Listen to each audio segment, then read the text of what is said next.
Bonsoir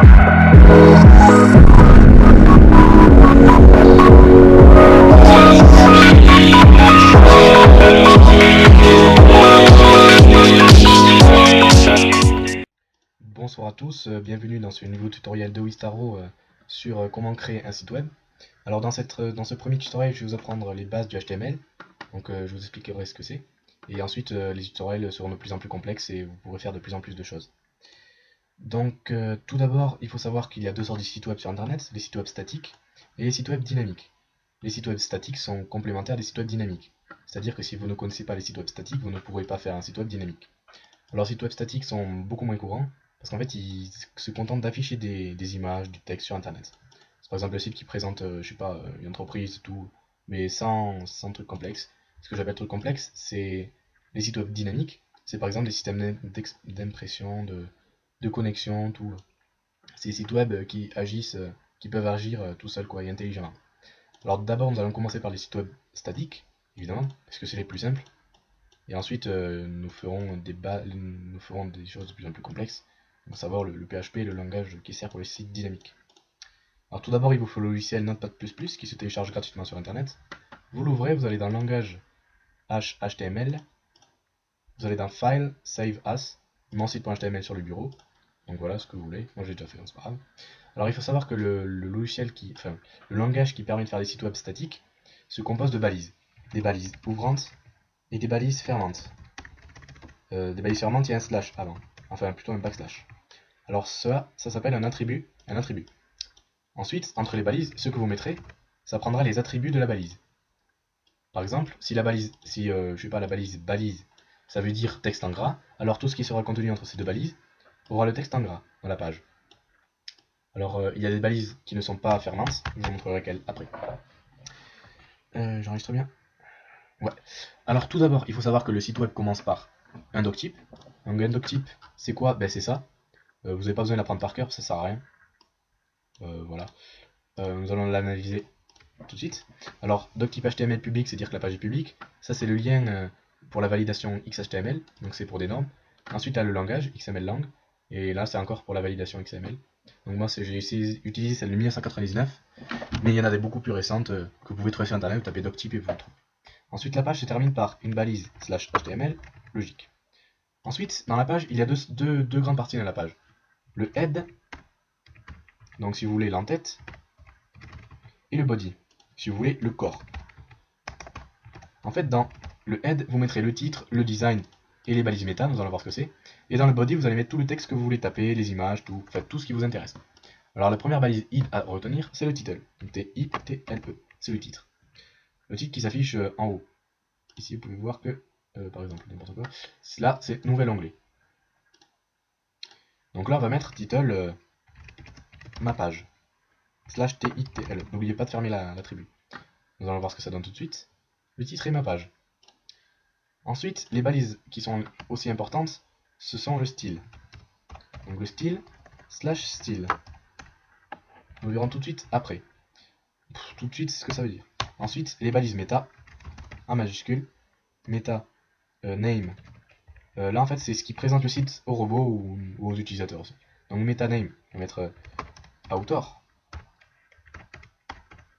Et ensuite, content, c'est ce que vous voulez afficher. Donc, par exemple, Wistaro dans mon cas. Vous fermez. Vous enregistrez. Vous allez voir que rien ne se passe. Mais si vous allez dans information sur la page, vous allez voir que dans author, vous aurez Wistaro. Là, c'est les balises méta, quoi. Et si vous faites clic droit, code source de la page, vous allez apparaître. Vous allez voir apparaître tout ça. Donc après, vous pouvez inventer vos balises méta, ça présente votre site web. Par exemple, vous voulez mettre méta description. Mettez-le en anglais parce que les robots sont généralement américains ou anglais, donc sinon ils ne comprennent pas. Description, page de test. Donc voilà. Ensuite, dans la balise body, il faut savoir que le HTML permet de faire des classes et des idées, enfin des balises div, ce que j'appelle. En fait, par exemple, vous pouvez déterminer que de là à là, c'est la partie 1, on va dire, la balise 1, de là à là, c'est la partie 2, et de là à là, c'est la partie 3. Pour cela, il existe les divs. Donc ça peut être div, soit div classe, le nom, fermé, /div, soit un div id. Je vous montrerai la différence après. name, non. Et vous fermez par /div, bien sûr. Ensuite, en fait, vous avez un grand conteneur, la balise body, un petit conteneur, ce qu'on appelle un petit conteneur, la balise, enfin la classe, la div nommée nom, et ensuite la balise, enfin la div nommée name, enfin d'id name. Alors, maintenant, donc là, le texte est écrit dans le body, ça reprend ce que je viens de dire. Là, le texte est écrit dans nom, donc balise nom, si vous voulez, enfin, pas balise, plutôt classe nom. Ensuite, name. Maintenant, vous voulez afficher la police d'ici en rouge, en vert et en bleu. Facile. Vous allez dans style, vous allez dans body pour le mot body. Vous sautez une ligne, ouvrez ce signe là, donc qui se fait avec Alt-GR plus et Alt-GR 4. Color, ça c'est la couleur de la police. On va mettre red pour le premier. Ensuite, vous tapez dollar, enfin dièse, le nom de l'idée, donc name. Sautez une ligne toujours, ouvrez le crochet, fermez le crochet, color, deux points, black. Ensuite, en dernier, vous allez taper dans point nom, excusez-moi, point nom, pour déterminer ce qu'il y a dans la balise nom, de classe nom, comme ça. Et là vous mettez color, point, blue, c'est tout en anglais, n'oubliez pas. On teste, et là vous avez remarqué que vous avez body, nom, et par contre l'autre il affiche rien parce que j'ai pas écrit dedans. Parce que j'ai oublié de fermer ça. Voilà, vous voyez comme quoi une petite erreur peut induire en erreur. C'est grave, mais c'est pas grave. Donc voilà, vous avez body, name, nom. Maintenant, vous voulez mettre un petit background. Facile. Background. Background-color. Deux points. Yellow. Vous copiez ça si vous voulez pas tout recopier. Là, on va mettre du green. Et là, du violet. Voilà, et là, c'est très joli. Ensuite, la couleur, les polices maintenant. Donc voilà, il existe beaucoup de syntaxe CSS. Je vais vous en montrer quelques-unes. Voilà. Alors là, en fait, je me connecte à mon gestionnaire de site, sur mon site web, enfin, mon jeu. Je vous montrerai le lien dans la description. Vous voyez que moi, le style.css, je l'ai affiché dans une autre page. Vous pouvez l'inclure ou bien le...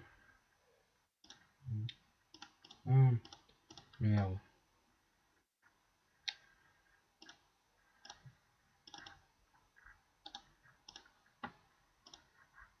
Donc voilà, vous avez style.css. Donc vous pouvez voir que là, il y a beaucoup d'attributs. Donc texte à ligne, left. Donc vous pouvez regarder, je vous mettrai beaucoup dans la description, parce que je peux pas tout dire ici, ce serait trop long. Donc voilà, ensuite vous avez les attributs pour les couleurs. Alors maintenant, les couleurs de la police. Alors pour afficher un texte en gras, c'est B. Donc /B toujours. Pour sauter une ligne, c'est BR. Un texte en italique, c'est I. C'est pas grave si je fais des fautes. Hein. Sautage uni pareil. Un texte souligné, enfin barré plutôt. C'est barré. /S. BR. Un texte italique. Ou souligné plutôt. Souligné, si je ne me trompe pas. Vous enregistrez, on va voir ce que ça donne. Ouais, c'est ça. Gras, italique, barré, souligné. Donc voilà. Maintenant, vous voulez les titres des différentes catégories. Alors les titres, en fait, c'est H, 1, H2, et etc., etc. En sachant que H1 c'est le plus gros, H2 c'est un peu moins gros. Donc H1 ce sera le gros titre.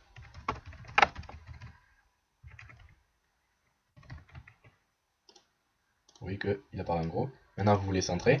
Vous allez toujours dans votre CSS, H1, ouvrez les...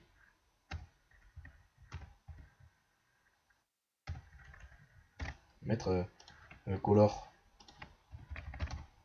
white, texte align, donc pour aligner le texte. On va l'aligner à gauche. click left.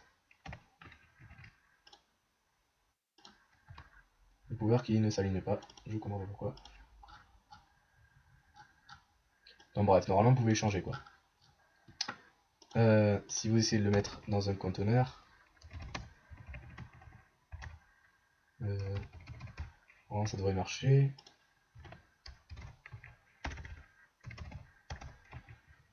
Voilà, on va mettre un petit if. Non, ça ne marche toujours pas. Donc je sais pas si vous pouvez changer, mais en tout cas vous pouvez changer la couleur de la police. Donc vous pouvez voir que H2 c'est beaucoup moins gros. H3 c'est un peu moins gros. Et H4 c'est encore un peu moins gros. Voilà, donc là vous avez les différents titres. Ensuite vous pouvez faire un texte en plus petit. Small. Petit. Hop là. Petit. Et à l'inverse vous pouvez mettre un texte en gros. Big. Slash big. Enfin big. C'est pas big, mais c'est plus gros que petit quoi. C'est plus gros que normal. Donc je vous ai appris à faire une petite page avec le doctype, le i de l'HTML. Le CSS, je vous ai vaguement appris, je vais vous mettre quelques syntaxes dans la description. Pour le titre de la page, les balises méta. Ensuite, je vous ai appris à faire du texte souligné, italique, barré, grand, petit, faire des titres, faire des classes, mettre les classes dans le CSS. Et voilà, c'est tout pour la première partie, j'espère qu'elle vous a plu. Abonnez-vous à la chaîne, mettez un petit pouce vert, ça fait toujours plaisir. Et bye bye.